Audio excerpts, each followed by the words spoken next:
and welcome to this week's edition of Game On Wrestling on Campus here at Holy Cross. I'm Renee Washington, joined by John Lewis. And John, we are in our final show of the season. Let's break down some of the great memorable moments that we've seen from teams and individual wrestlers. Starting with the home team here at Holy Cross. Well, starting in the Holy Cross gym, I mean, you have to mention Avery Donardi, who finished 6th in the state this season. The big thing about this particular gym, Avery and I even laughed about it, is how it goes crazy for Bo Bruno and Bobby Cristella, you know, two kind of underdog guys who became really good wrestlers. And it was just fun to watch this year, especially Cristella. I mean, they printed up T-shirts. They're all cheering for the home team big guy. That is exciting. And you got to see Avery finish off his season in a tough loss.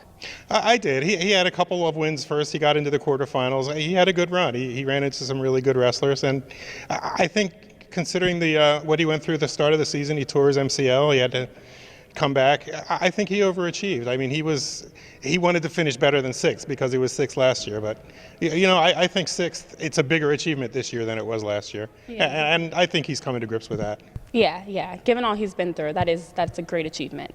Now, looking at Cinnaminson, they had the opening of their brand new gym, a very nice gym at that, and they also had Keith Swartley, who had a spectacular season, I guess you could say. And the stars lined up for him when they opened the new gym because they drew heavyweight. A coincidence? Never mind, I don't care. Keith Swartley was the first Cinnaminson wrestler to win a bout in that gym. He got a pin. He is the winningest wrestler in Cinnaminson history, 125 wins. He's a 3-time region champ, the only one in Cinnaminson history. He just had a great year, and it was just fun to watch him. I mean, he's such a down-to-earth guy, too. It's a lot of fun. After the match, he's always got a good quip for you. What a way to break in a new gym. And then we have Delran, who also had a chance to do something special this year, hoisting their banner to recognize all of the wrestlers who have won over 100 matches.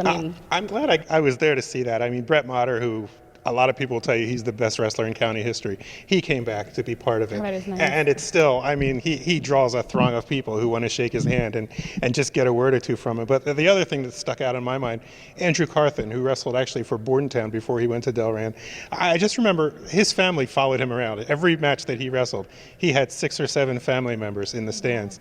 And it was fun. He came back to be honored along with the 100 match winners. His whole posse came back with him. The whole Carthen family was in the stands just to see him, you know, stand there with Brett Motter and those other guys and get his picture taken.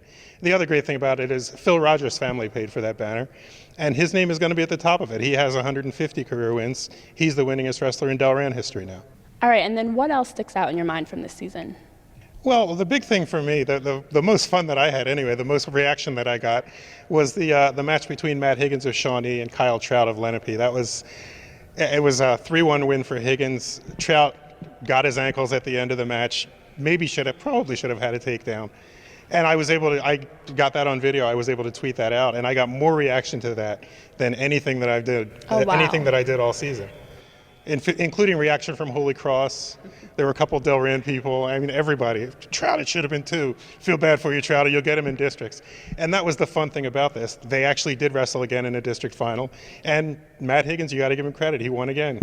Wow. I mean, that is what people like to see. You like to see the emotional, exciting matches between 2 big-name wrestlers. You do. And when you have that kind of controversy, you like to see them get on the mat and settle it that way. Oh, absolutely. That's the best way to settle it. Absolutely.